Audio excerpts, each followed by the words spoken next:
June 17th, 1944. Just outside Saint-Lô, Normandy. Rain drips from the low clouds, tapping against shattered apple trees and the rusted hull of a burned-out Panzer IV. The air is thick with the smell of damp earth, cordite, and the faint sweetness of crushed apples fermenting in the mud. In the half-light of dawn, Gefreiter Otto Mertens, 23 years old, rubs the grime from his eyes as he crawls forward through a hedgerow gap, rifle slung over his back. He is exhausted. Everyone is. The 352nd Infantry Division has been fighting without rest since D-Day. The Americans keep coming. Their artillery never seems to stop, and their supplies never seem to run out. A distant rumble echoes across the bocage, somewhere beyond the tree line. A supply truck exploding? Artillery falling short? Otto cannot tell. What he does know is that he and his squad have no choice. They are low on ammunition, low on water, and nearly out of food. Their last meal, if it can even be called a meal, was a handful of Ersatzbrot and a smear of watery beet paste they'd scrounged from a field kitchen 2 days earlier. Los Vorwärts! Sergeant Ernst Vogel motioned sharply with his hand. Move forward. Beside Otto, Heinz Kruger, the youngest of the squad, mutters, "If I see one more turnip, I'll desert to the British." It's a joke, mostly. They pushed deeper into the hedgerows, boots sinking into the mud. The Americans had been here, recently. Empty shell casings glint in the dirt, fresh footprints cut sharply into the ground. And then, beneath a collapsed tree, they see it. A half-destroyed American supply truck. Canvas torn, tailgate down, crates spilled across the grass. Vogel raises a hand. Halt! Check for mines. The men pause. Listen. No sounds, no voices, no movement, no clicking metal. Otto moves first, stepping toward a shattered crate marked U.S. Army Rations. He lifts the lid. His breath catches. Inside, wrapped neatly in waxed cardboard, are items he hasn't seen in months. Some he has never seen in his life. A small can labeled pork luncheon meat. A chocolate bar. A packet of instant coffee. Chewing gum. Real sugar. He picks up the chocolate bar like it might disappear if he blinks. Heinz leans in, eyes wide. Schokolade?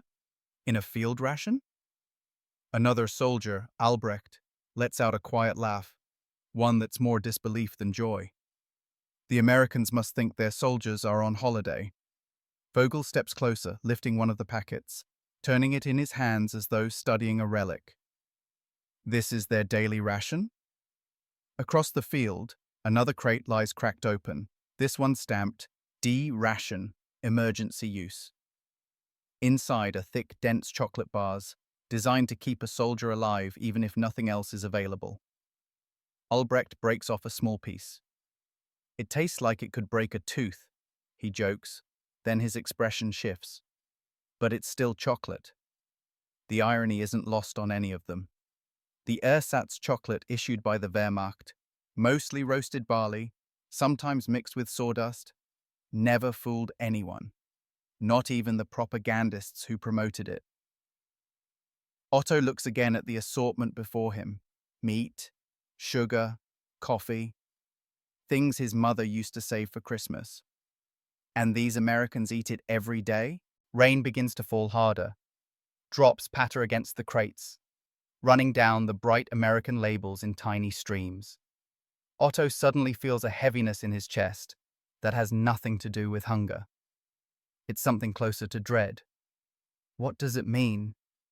If your enemy eats better, fights with more ammunition, and never seems to run out. He remembers something his lieutenant had said a few nights earlier, huddled under a tarp during an artillery barrage. The Americans fight with factories. We fight with our bones. A distant artillery shell whistles overhead, exploding somewhere behind them. Vogel snaps into command mode. Take what you can carry. Schnell! Otto fills his bread bag.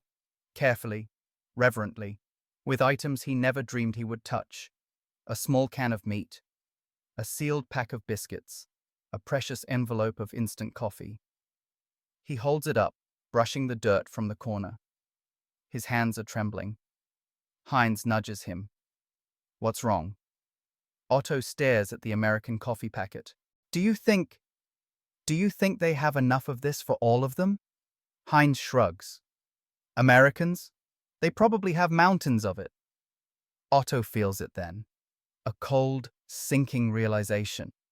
Not a dramatic one, not a sudden one, but a quiet, undeniable truth creeping into his mind, like water seeping under a door. If this is what the enemy gives their soldiers every day, then Germany might already be defeated, even if the men in Berlin refuse to say it. Bewegen! Vogel shouts again, grabbing one final crate. As the squad slips back into the hedgerows, arms full of American rations, the rain begins to wash away the footprints around the wrecked truck, erasing the scene as though it never happened. But for Otto Mertens and the men of the 352nd Infantry Division, this moment will never leave them. Their enemy's strength is no longer a rumor. They have held it in their own hands. June 17th, 1944, deep inside the bocage near Saint-Lô. The rain has settled into a steady drizzle, soft enough that the men can hear the distant rumble of American half-tracks moving along some unseen road. Otto trudges behind Vogel, boots sinking into the mud, the precious weight of American rations pulling at his bread bag like a strange reminder of a world that should have been impossible. They stop beneath a shattered barn whose roof has collapsed inward. The wooden beams form a kind of shelter, barely standing, but enough to buy them a moment of quiet. Vogel raises a fist. We rest for 5 minutes, no fires, no noise. The men drop to the ground with groans of relief. Even the sergeant's voice has softened, worn down by weeks of fighting. Otto sits beside Heinz and Albrecht, back pressed against a cracked stone wall. Their uniforms are soaked, their faces hollow. Heinz unwraps the K-ration box he grabbed from the truck wreckage. Inside, the packaging is clean, almost beautiful. Printed instructions, calorie counts, and even a small note about vitamin enrichment. Who writes instructions for food? Heinz mutters. Do the Americans think their soldiers don't know how to eat? Albrecht chuckles under his breath. Maybe they have so much of it they need to explain what each type is for. Breakfast, dinner, supper. He picks up a tiny packet of gum and turns it in his fingers. They even get this. Otto watches as Heinz opens the canned meat. A soft hiss escapes as the pressure releases. The smell, rich, savory, almost decadent, fills the barn. Heinz freezes, inhaling deeply. Mein Gott, he whispers. It smells like Christmas. Albrecht swallows. None of them speak for a moment. Outside, the faint thump of American artillery echoes against the hedgerows, a reminder that danger is never far. Yet for this brief second, the taste of something forbidden pushes the war just a little further away. Heinz tears off a small chunk of meat and hands it to Otto. Here, before Vogel takes it all for himself. Otto puts it in his mouth. It melts, not like the stringy horse-meat sausages issued to them during the winter retreat from the Dnieper, not like the sour tins labeled meat product back in Cherbourg. This is soft, flavored, real. He closes his eyes, just for a moment. This is what American soldiers eat in the field.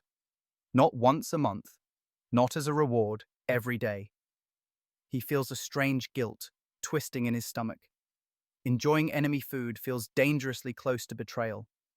But hunger overrides the shame, and he takes another bite. Around him, the men silently devour the contents of their boxes. No one speaks. No one dares. A gust of wind pushes through the broken slats of the barn. Rain patters against metal helmets and empty tin cans. Otto wipes the moisture from the corner of the chocolate bar he saved for last. He hesitates. This small rectangle of American chocolate, smooth, sweet-smelling, wrapped in silver foil, feels like an artifact from another world. A world where factories run day and night, where materials aren't rationed, where supply lines stretch across oceans without breaking. He unwraps it slowly, almost ceremonially. The first taste shocks him. The sweetness, the richness. It hits his senses with such intensity that he nearly forgets he is sitting in a ruined barn in a war zone. Heinz, watching, shakes his head in disbelief. Imagine, Heinz says quietly, if our army had food like this. Maybe we wouldn't. He doesn't finish the sentence. Maybe we wouldn't be losing. Maybe we wouldn't be starving. Maybe we wouldn't be fighting a war that is already decided. Otto stares at the chocolate in his hand. A bitter truth cuts through him. The Americans fight with stomachs full, pockets full, trucks full. Germany fights with slogans, ideology, and shortages. He remembers his brother writing from the Eastern Front about Ersatzkaffee, burnt barley water pretending to be coffee. Now Otto holds a real packet of American instant coffee between his fingers, its powdered contents shifting gently inside. He imagines American warehouses, clean, organized, overflowing with crates identical to the ones they found. Imagine the ships bringing them from across the ocean. Imagine the factories that produce them faster than the Wehrmacht can shoot. The realization creeps into his mind with a heaviness that defies the sweetness of the chocolate dissolving on his tongue. We cannot win against a country that feeds its soldiers better than we feed our civilians. The barn creaks. A broken rafter shifts. The moment breaks. Vogel steps forward, adjusting his helmet. Enough. Pack everything. We move out.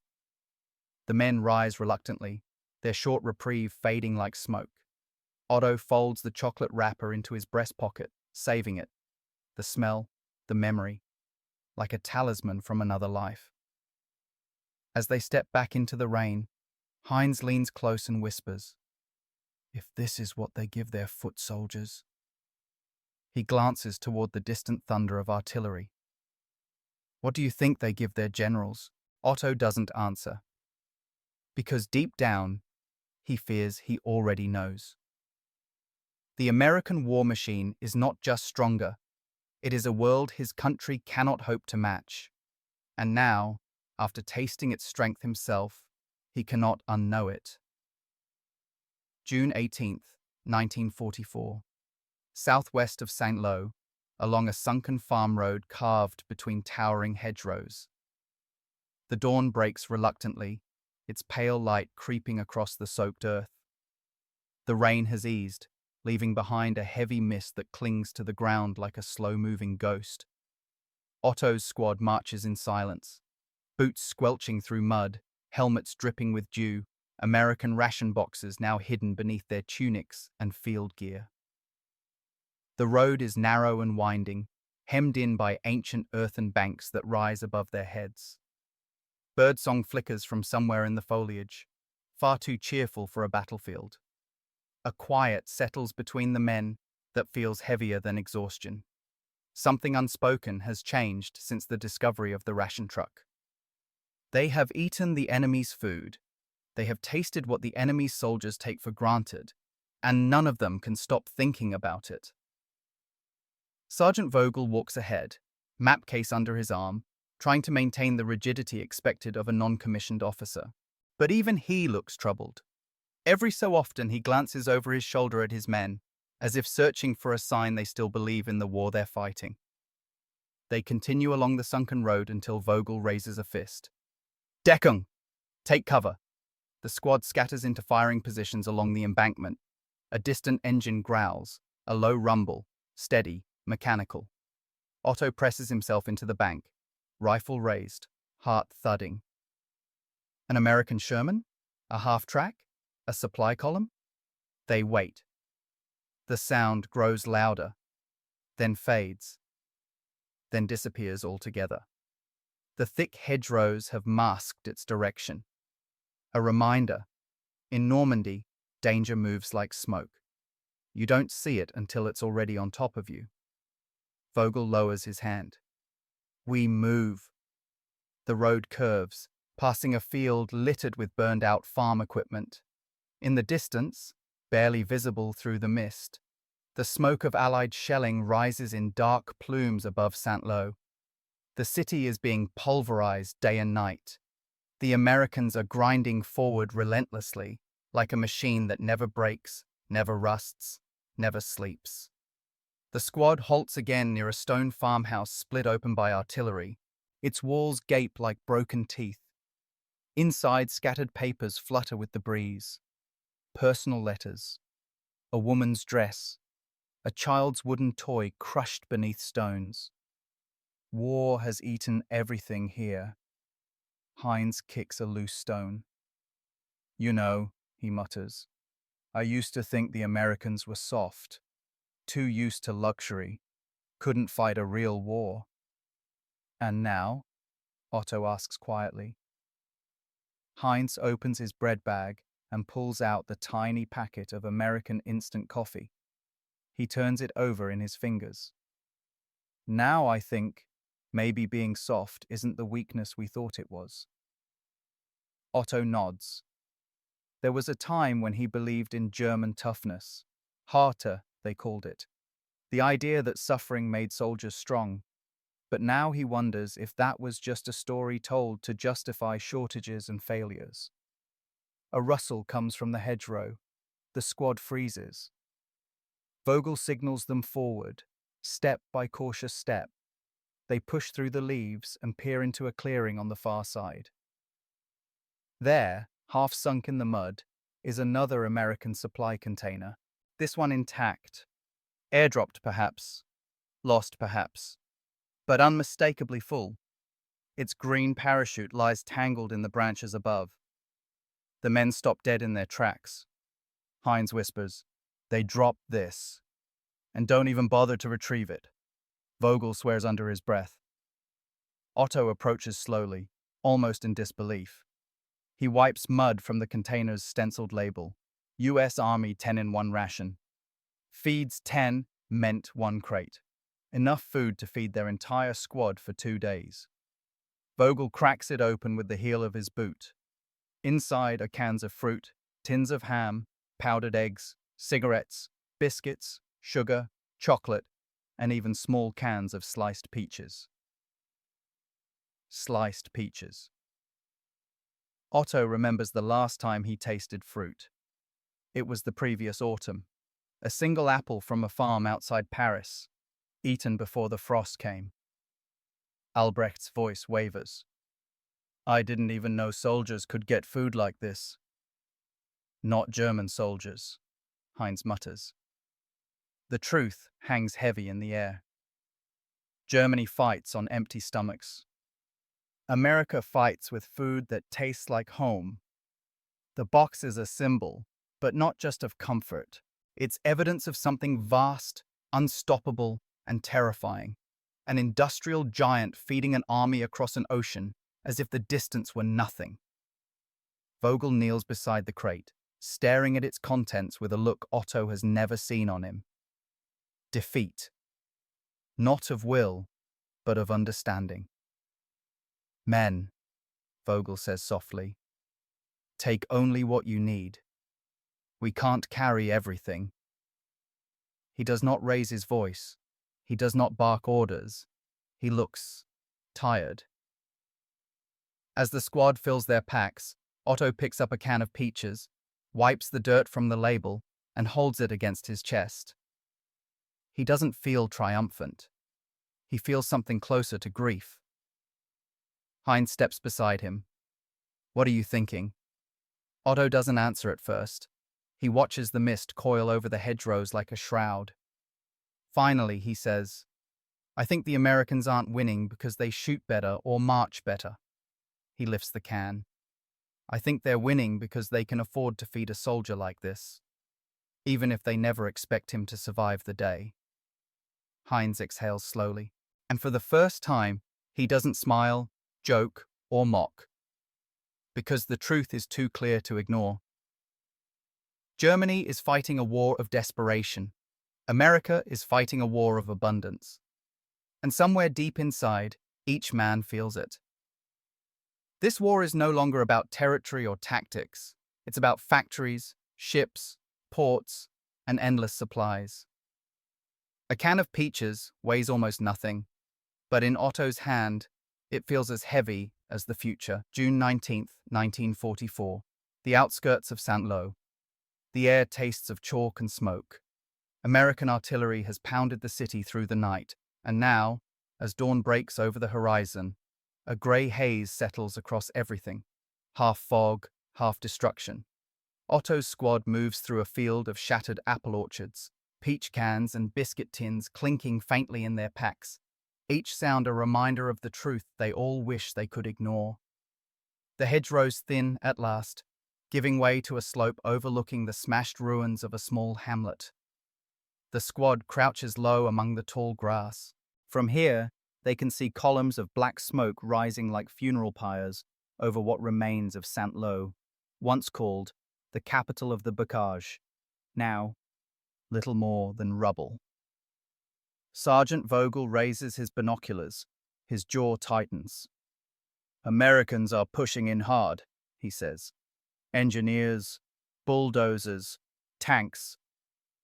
Even from the hill they can hear it, the rumble of Sherman engines, the grind of metal treads, the unmistakable clatter of American 50 caliber machine guns firing in short bursts. The sound is steady, confident, practiced. The sound of a war machine operating exactly as designed. Heinz crawls beside Otto, flattening himself into the grass. Do you see that? He points toward the main road. A convoy, seemingly endless, rolls forward. Trucks, half-tracks, fuel bowsers, ammunition carriers. Jeeps dart between them like insects. And mixed among the vehicles are what capture Otto's attention.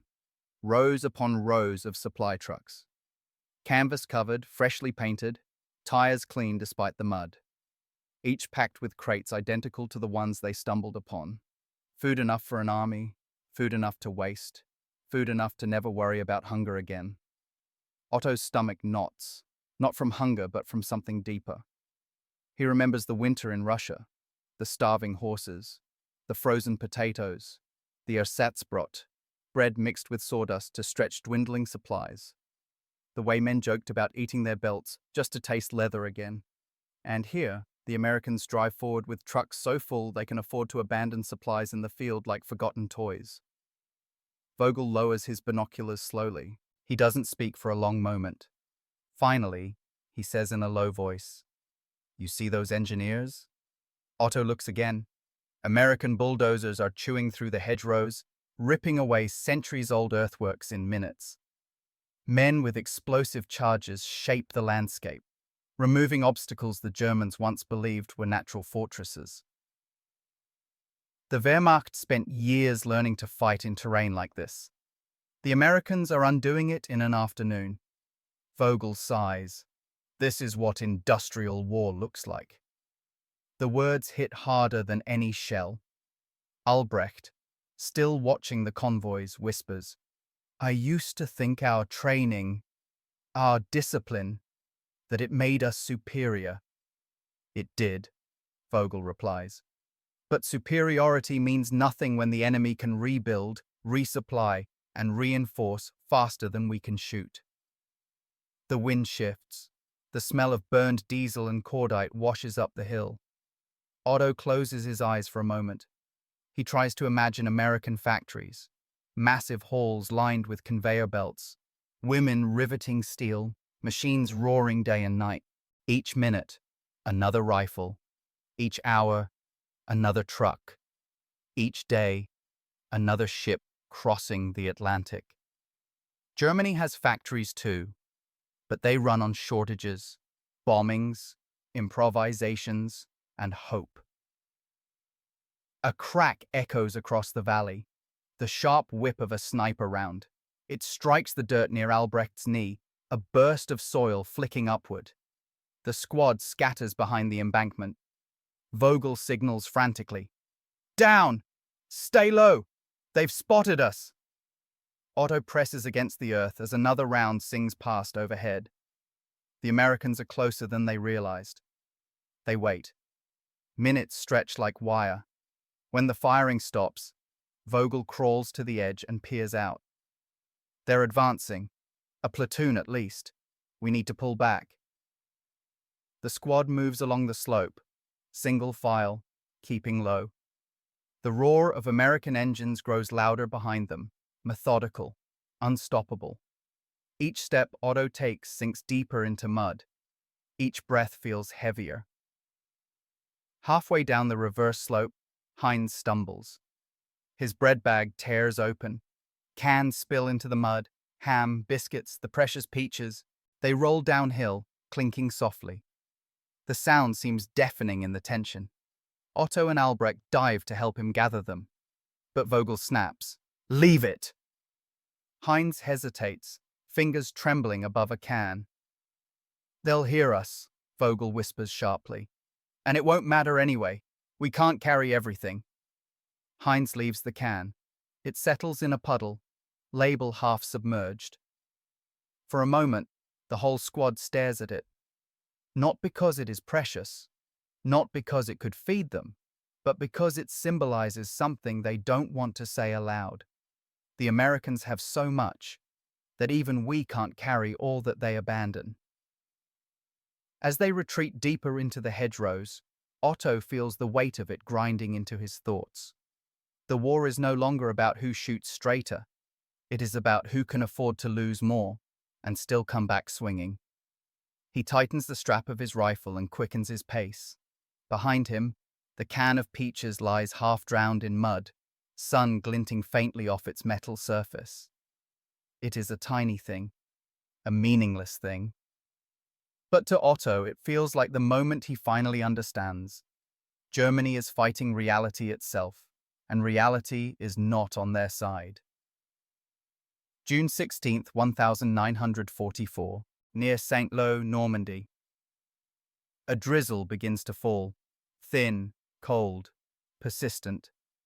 It patters against shattered hedgerows and the sagging canvas of an overturned US supply truck. The air smells of wet earth, cordite, and something else. Something oddly sweet. Obergefreiter Jakob Reimann doesn't notice the sweetness at first. He's too busy keeping watch while Feldwebel Kruger and two others pry open the back of the American vehicle. But then the scent hits him. Rich, sugary, unmistakably foreign. Chocolade? Jakob mutters under his breath. Only officers get chocolate back home. And even then, it's brittle, chalky stuff that tastes of barley and wartime desperation.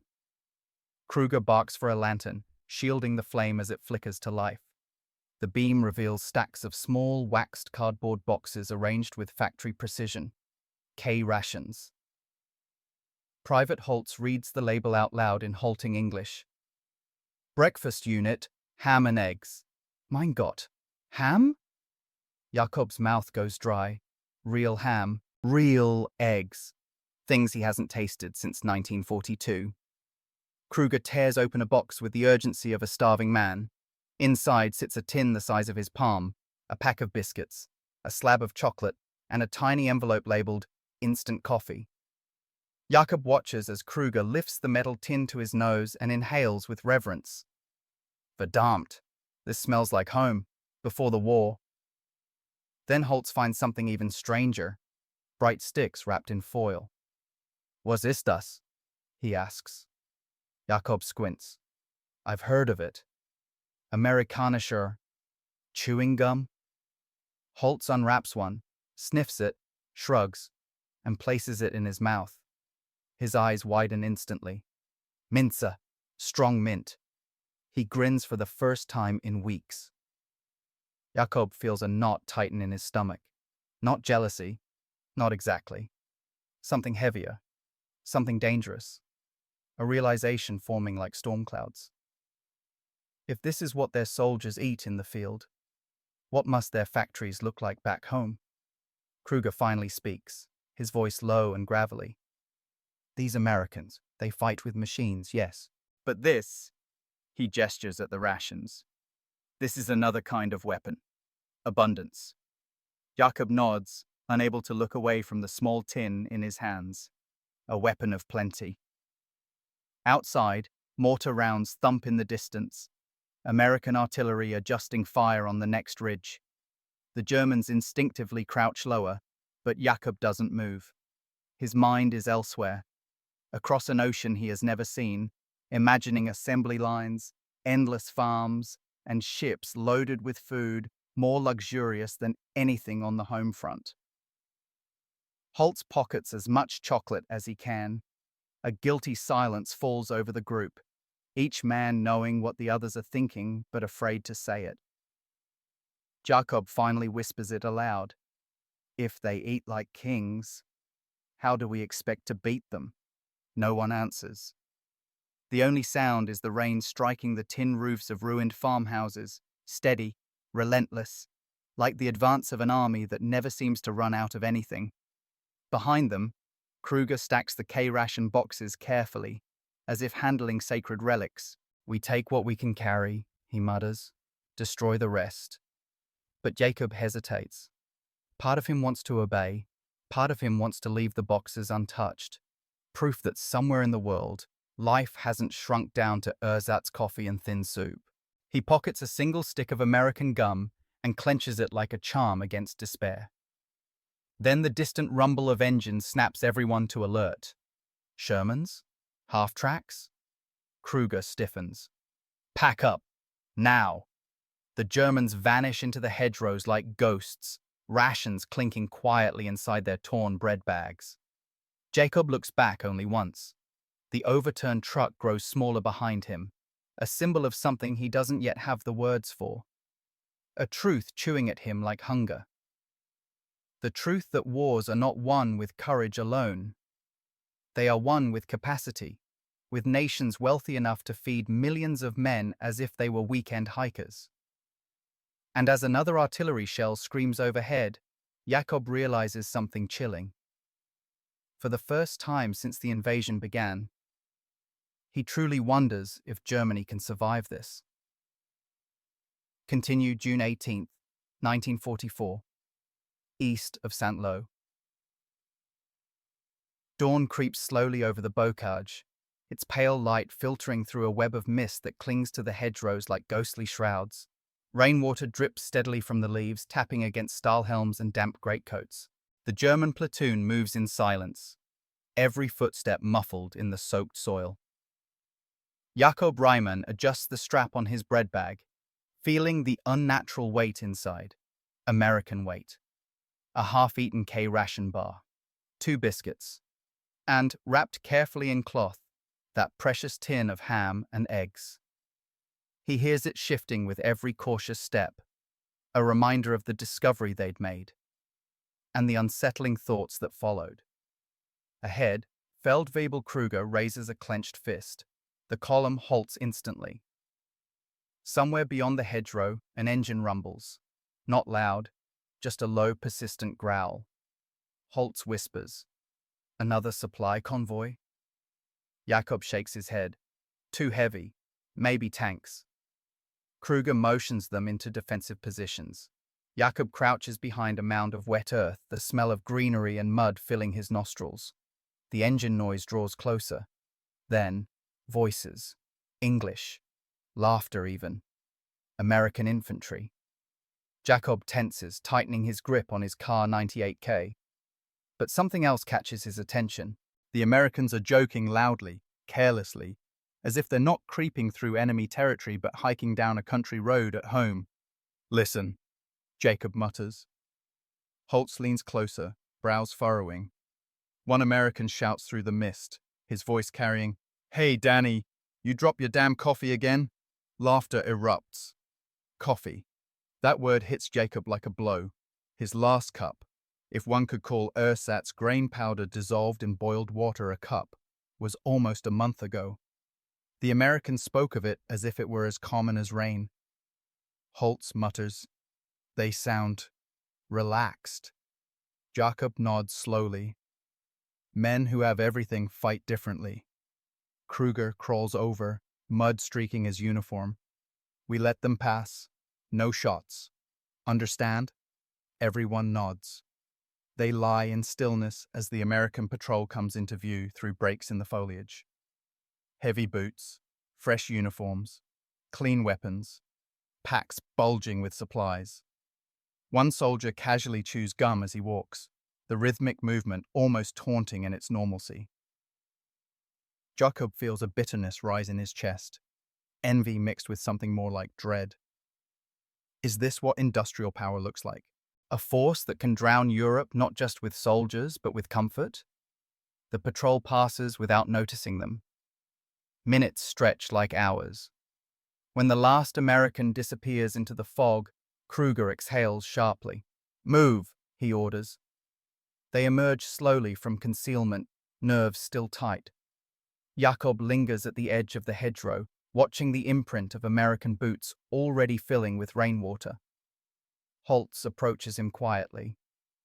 "You think we're losing, don't you?" the young soldier asks.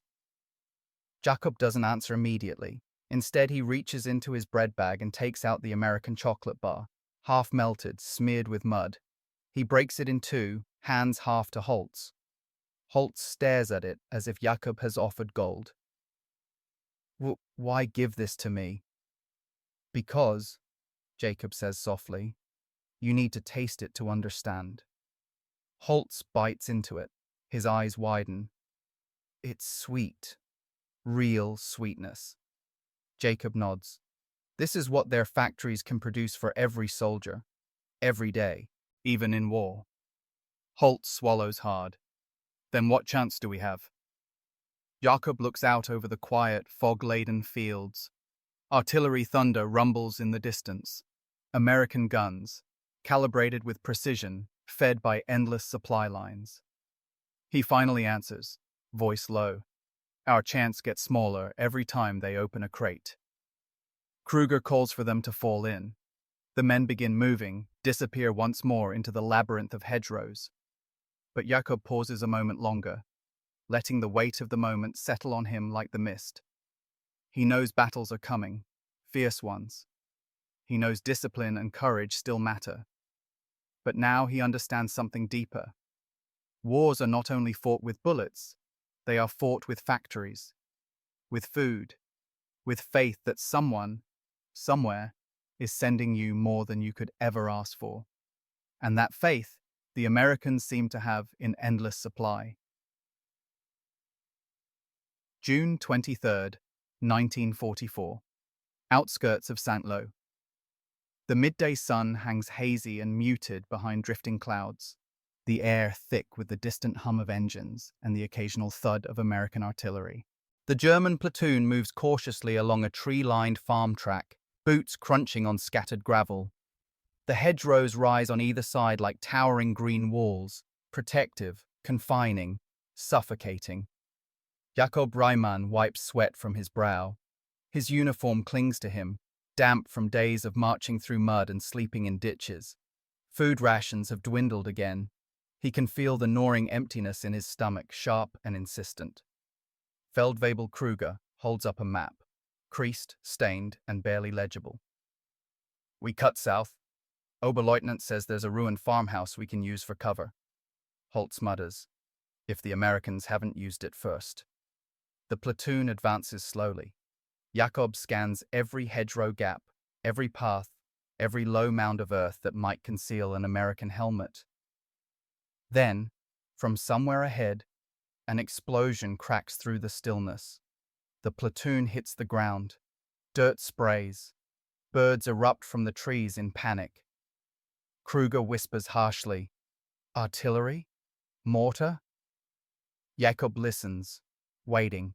But no barrage follows.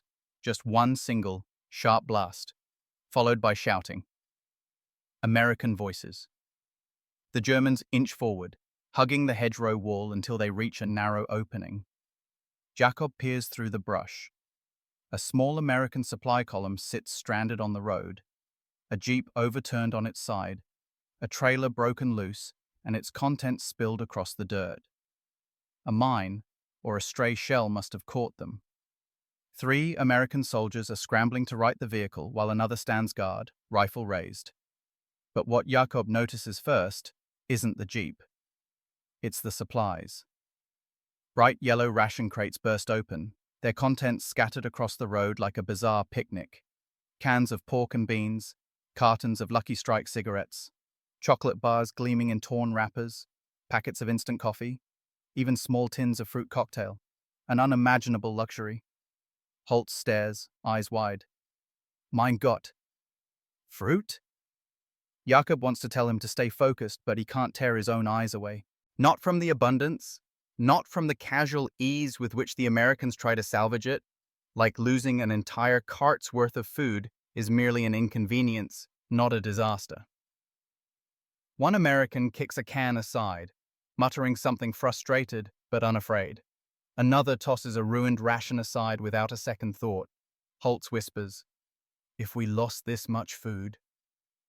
His voice trails into silence. Jakob finishes the thought quietly. There'd be punishments, court-martial even. Feldwebel Kruger signals them to pull back. No engagement. Their orders are to reconnoiter, not fight. But as the platoon withdraws into the hedgerow shadows, Jakob lingers, watching the Americans tie new straps around crates, laughing at their misfortune as if it were nothing more than a small mishap on an easy afternoon. It stings more deeply than he expects. When they finally retreat far enough to speak openly, Holtz blurts out the question hanging over all their heads. Why do they have so much? Why do they live like this, in a war? Jakob doesn't answer. Not yet. Later that night, they reach the ruined farmhouse Kruger mentioned. The roof has collapsed on one side. The smell of damp rot fills the interior. But it's shelter. Better shelter than many nights before. As they settle in, Jakob sits against a cracked stone wall, staring at nothing. Holtz approaches, crouches beside him. "You've been quiet," the young soldier says. Jakob exhales slowly. In the dim flicker of their small, illegal candle, he looks older than he is, harder, worn by realizations he can't ignore. "Do you remember Eastern Front winter?" Jakob asks suddenly. Holtz nods. "Yes." "We froze, starved, ate bread made of sawdust. But we believed, truly believed, that sacrifice meant something, that our hardship was equal to the enemy's." Holtz waits. Jacob's voice lowers. "But now, here, I look at Americans and realize they don't fight the same war we do." Holtz hesitates. "You mean they have more?" "I mean," Jacob says, "they can afford to lose more. Food, equipment, vehicles, even men. And they keep coming." Silence settles, heavy and undeniable.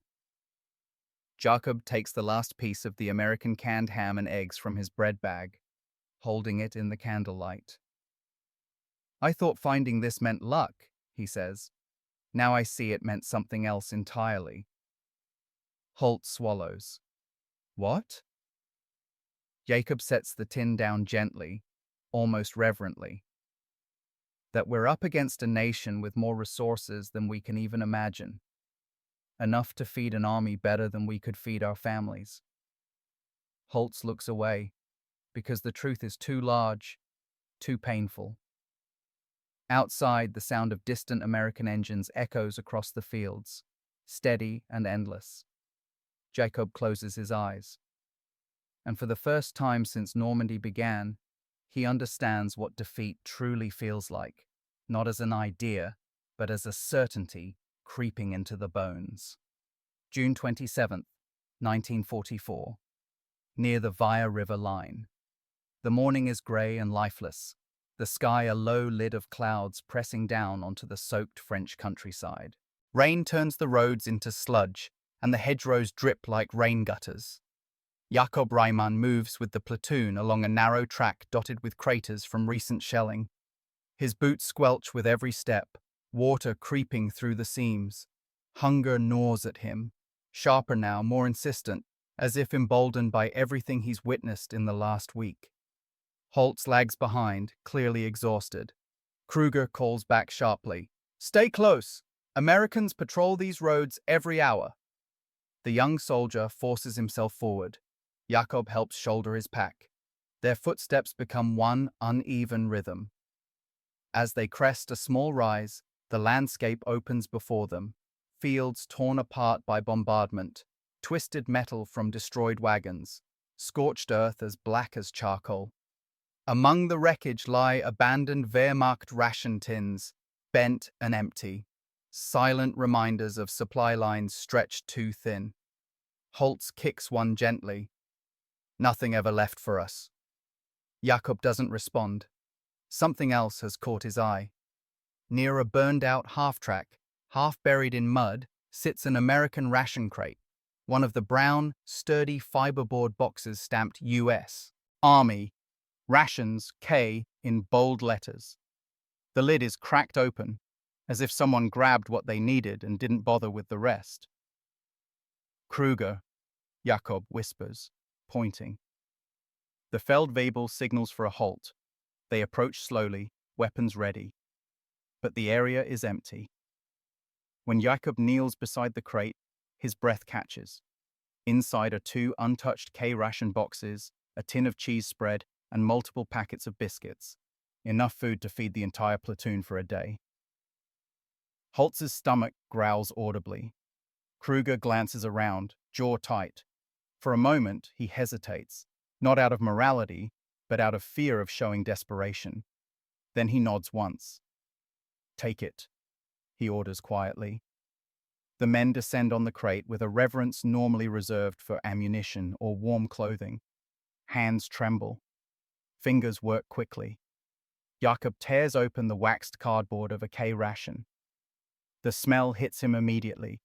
Real food, sealed freshness, even after weeks in the field. Inside, a tin of chopped ham, biscuits, a chocolate bar, sugar tablets, a packet of instant coffee, chewing gum, a small pack of cigarettes. Holtz stares at the contents. "This is just one meal?" Jakob nods. "For them, yes." Kruger picks up the instruction leaflet tucked inside and scoffs softly. They include reading material in their meals. Even in war, the Americans find room for comfort.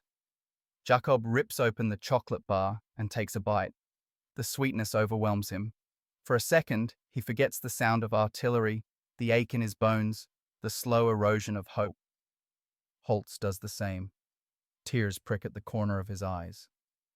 "This is how they fight," the young soldier whispers. Full stomachs, steady hands, clear minds. Jakob closes the K-ration carefully, not wanting to waste a crumb. Kruger speaks in a low voice meant only for his squad. "We can't rely on our own supply lines anymore. The front has shifted too fast, too far. The Americans have trucks and ships and ports. Their logistics, it's like fighting a factory." Jakob whispers, "A factory with wheels." Kruger doesn't argue. For the rest of the day, the men march with slightly straighter backs. Their legs move with renewed strength, but the emotional weight grows heavier, not lighter. Because as the food settles into their stomachs, something else settles deeper into their minds. A realization that the enemy can feed them better than their own homeland, and that truth is more demoralizing than any artillery barrage. As evening approaches, the platoon reaches an abandoned orchard overlooking the river. They dig shallow fighting positions, shovels scraping against stones, and settle in for the night. The sky burns dimly with the afterglow of distant fires. Jakob sits on an overturned bucket, watching American trucks move like ants along faraway roads, headlights briefly cutting through fog. Holtz approaches him slowly. "Jakob, do you ever think about what happens after this? After Normandy?" Jakob keeps his eyes on the distant convoy. "If the Americans keep supplying themselves like this," he says quietly, "Normandy isn't the end. It's the beginning." Holtz shivers, pulling his coat tighter. Jacob looks at him, really looks at him. The young man is thinner than he was 2 weeks ago, paler, eyes hollowed by small brutalities that add up. He places a hand on Holtz's shoulder. "We'll get through tonight, one night at a time." Holtz nods, though he doesn't seem convinced. As darkness fully takes the countryside, Jacob feels that familiar weight settle in his gut. Not hunger this time, but certainty. A certainty that the war's outcome is shifting far faster than any of them can keep up with. June 30th, 1944, west of St. Lo. Morning rises over a landscape still scarred by days of relentless fighting. Fog clings stubbornly to the broken hedgerows, dripping from shattered leaves onto the soaked uniforms of the German platoon. Jakob Reimann trudges alongside Feldwebel Kruger and Private Holtz, each step sucking at their boots like quicksand. Hunger is a dull ache now, muted by exhaustion and the creeping realization of what they have witnessed. Kruger pauses, peering toward the distant hum of engines. He raises a hand, signaling for silence. The platoon drops to a crawl, rifles at the ready. But it isn't the Americans they are observing this time, it's the aftermath. Supply depots, hastily constructed but orderly, dotted across the French countryside. Trucks and jeeps constantly moving, soldiers loading crates, labeling boxes, and checking inventories with mechanical precision. Jakob swallows hard. Memories of the K-ration crate linger. The taste of chocolate, ham, and instant coffee still burns on his tongue. A ghost of comfort, a sharp reminder of the reality behind the American war effort. Kruger mutters under his breath. Every morning they eat better than we will in a week. Every week, every month. And still they advance. Holtz whispers, How? How can they do it? How can they feed millions, keep moving, keep fighting? Jakob clenches his jaw. He has asked himself the same question countless times over the last 2 weeks. He remembers the makeshift bread back home, the ersatz coffee, the thin soup. He remembers frostbitten toes and the hunger gnawing at comrades whose stomachs were always emptier than their bellies should have been. And now, seeing the organized efficiency of the Americans, a bitter truth settles like ice in his chest. They don't fight like us, Jakob says quietly. They fight with everything their country can spare. Every crate of food, every barrel of fuel, every engine. It's a weapon. Kruger nods solemnly. We've been trained to endure, to fight with courage, to make do. But endurance won't beat abundance. They move cautiously through the hedgerows, the sound of distant artillery acting as a constant reminder that the front line is fluid, and safety is ephemeral. Yet Jacob cannot shake the image of the supply crate. Its contents were simple, ordinary even. But ordinary things can win wars when they exist in endless quantity.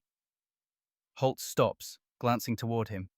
Jacob, you don't think we can win anymore, do you? Jacob looks away toward the horizon. Smoke curls from distant villages. The faint glint of American headlights moves steadily along the roads. He can almost see their factories in the distance, churning out materials, feeding troops, sustaining a war machine too vast for a single platoon of men to stop. I don't know, he admits. We can fight. We can resist. But sometimes I wonder, against this, can courage alone be enough? Kruger crouches beside them, voice low but firm. We fight because we must. But remember, Jacob, wars aren't won on courage alone. They're won by those who can sustain it, by those who can supply it. And right now, they can. The group moves on in silence. Rain begins again, heavier this time, washing the grime from the countryside but not from their thoughts. Jacob's mind drifts back to home, to his mother, to the meager meals she tried to stretch through the winter, to the ration tins that never contained enough, and to the K-ration crate that contained more than any German soldier could hope for. As they disappear into the fog, Jakob realizes the war has become something more than battles and bullets. It has become a test of endurance, organization, and the capacity of nations to feed, supply, and sustain their armies. The K-ration crate, the trucks, the supply depots, they are symbols of a reality Germany cannot match, a truth that gnaws at his confidence and his hope. Night falls. The hedgerows are silent except for the distant thunder of artillery.